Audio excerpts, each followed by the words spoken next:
এবার কি Russia Ukraine যুদ্ধ শেষ হবে? বড় আপডেট দিলেন খোদ মার্কিন প্রেসিডেন্ট ডোনাল্ড ট্রাম্প। কার্যত তার চাপের মুখে ইউক্রেন 30 দিনের শান্তি চুক্তিতে রাজি হয়েছে। সেই প্রস্তাব ঘোষণা করতেই ট্রাম্প জানালেন যুদ্ধবিরতি নিয়ে আলোচনা করতে এক্ষুনি রাশিয়া যাচ্ছে মধ্যস্থতাকারীরা।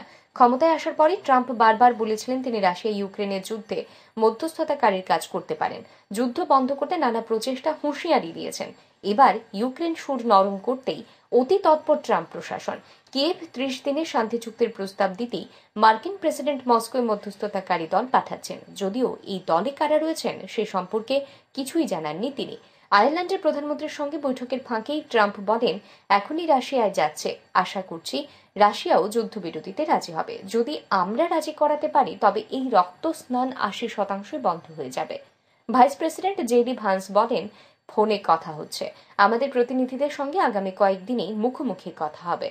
কবে রাশিয়ার প্রেসিডেন্ট ভ্লাদিমির পুতিনের সঙ্গে কথা হবে সে বিষয়ে ট্রাম্প কিছু না বললেও জানিয়েছেন যে রাশিয়ার দিক থেকে ইতিবাচক ইঙ্গিতই আসছে।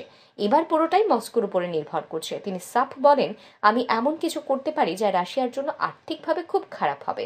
আমি সেটা করতে চাই না, কারণ আমি শান্তি চাই। ব্যুরো রিপোর্ট, আর ই নিউজ।